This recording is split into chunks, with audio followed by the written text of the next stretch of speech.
Hey, what up, everybody? This is Steve Breach coming to you here today. I know I'm not the only one who had to take a second glance at Ryback, in his new attire. Basically, I don't know if it was him who tweeted it out or WWE who tweeted it out, but a lot of people really drew a comparison between him and Goldberg, and a lot of people are thinking that Ryback versus Goldberg is going to be a match in the foreseeable future.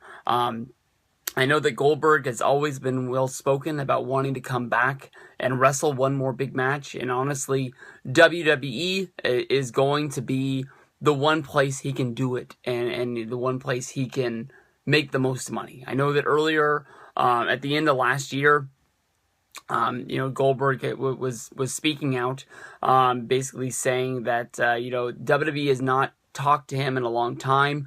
WWE has not made an offer to him about returning, but another company has. I don't think if it was ever, figured out if that was, I don't think there's a chance in hell it would have been Lucha Underground. I think that more than likely it would have been TNA, but it could have been New Japan, somebody trying to bring in an American star that has some name value. Anybody who doesn't think that Goldberg has name value inside of wrestling, it should be, it should be known that when WWE released the Goldberg DVD/Blu-ray a few years ago, it instantly became one of the biggest selling DVDs of the year.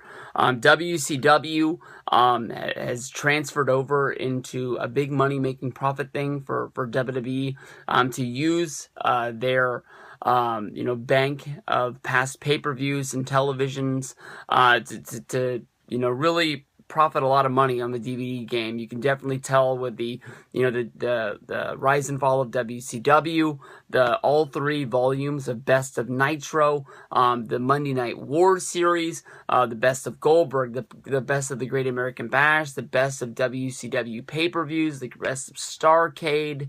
And I'm sure there's more, the 2 Sting DVDs that they came out, which completely cover his time in WCW. I think they've, sort of squeezed out as much money as they can out of it. And I'm sure they've made a profit off of when they bought WCW just off of releasing DVDs and Blu-rays alone. I'm sure that's brought in a ton of money. And Goldberg's been one of those guys. And Goldberg has been, well-spoken. I think that, honestly, Goldberg would take a place in the WWE Hall of Fame if it was to be offered to him. But I think that definitely Goldberg ruffled a lot of feathers in WWE, even though it was such a long time ago. That was back in, was it 2002 or was it 2003 where he came back? I think it was 2002. After WCW had closed, they brought him in to have a run. And I've heard the story from a lot of sides, and the story that I figured out is that basically WWE signed Goldberg to a real relaxed, not that many dates kind of a schedule. And basically, the plan was for Goldberg to have a huge feud with The Rock that was going to be more than just a Backlash.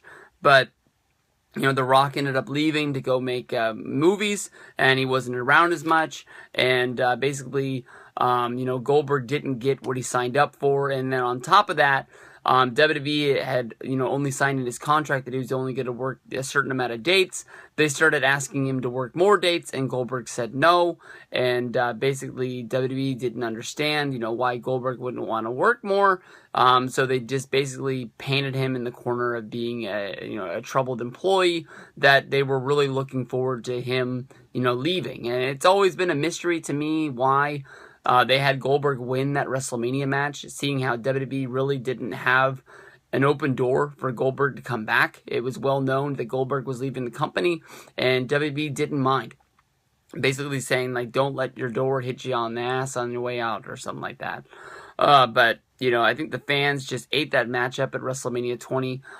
It should have been a real historic match. It's never really made sense, but that New York crowd and the WrestleMania crowd basically knew that both of these guys were leaving and, turned on the match. And I think that when they turned on the match, both guys in the match, Brock was going to go try and play lineman for the Minnesota Vikings, and Goldberg was going to go home and sit on his couch and do whatever he was going to do. They really didn't care, and Austin was just left in a predicament of what the fuck do I do? And to get out of this, and it is what it is. and the match sucked. But I don't know. I know that, instantly when I think of Goldberg, I think that, there is money to be made if he came back and wrestled one more match. Is Ryback the best guy? Is it the best time in Goldberg's career to come back and have one more match? I definitely, the first thing is that, Goldberg was asked to come back to have a match against The Undertaker at WrestleMania 27, which would be the last time I think WWE reached out to him. And Goldberg turned it down, basically thinking that they didn't, offer up as much money. And there was lots of talk about WrestleMania 27 having a WCW-ish feel. They wanted to get Sting. That deal, fell through. They wanted to get Goldberg. That deal fell through. But Goldberg was, as far as I know, signed to wrestle at a not wrestle, but I guess fight at a boxing event against Alberto Del Rio just last year. So this is a guy that obviously believes that he can get into shape, to actually have a real fight against somebody who's, years younger than he is. And I don't see him taking a fight that he thinks that he would lose. So definitely this guy believes in himself. And if he can get geared up to have a kickboxing fight, I can see him getting, into shape to have a WrestleMania match. Is Goldberg making the best thing? Is it going down that road? When Goldberg was a heel, fans loved to chant Goldberg at this guy, and the fans' chants barely went away. It seems as if when they got Goldberg on a babyface turn, they sort of swung him and he really started to build up some steam. I thought that when he was, fired from WWE before the Royal Rumble last year, that he lost a lot of steam that he had coming out of Survivor Series, but they were able to bring him back and slowly get him started up again, having that Intercontinental title run, which seems like he just lost. And then since then, he's just really been another mid-card geek. A match against Goldberg, even if he has to lose it, with Goldberg being that sort of act coming back from the past, who they want to make look good, because more than likely you think they're going to bring Goldberg back for a WrestleMania match. He definitely would be a part of WrestleMania 32, and then I guess you would bring him back at WrestleMania 33 to put him into the WWE Hall of Fame, and then make him some sort of a piece of the WWE Universe with a Legends deal, where I guess maybe he would make sporadic appearances at old school Raws and things like that. With this year, with the roster looking the way it is, and them trying to make WrestleMania the biggest card that they can have, I don't think it's that far out of reach to do Ryback versus Goldberg. I mean, it really could happen. And I just honestly don't know why else they would do this. I mean, if Ryback came to the WWE staff and team and basically said, this is what I'm going to wear now, this is my new attire, why would not one guy in that room, unless they're just scared to speak up to him, say, hey, you look too much like Goldberg, this is a bad idea. Maybe we can get you out of the, the spray-painted attire sooner than later, but this isn't something that we just want to soon jump into.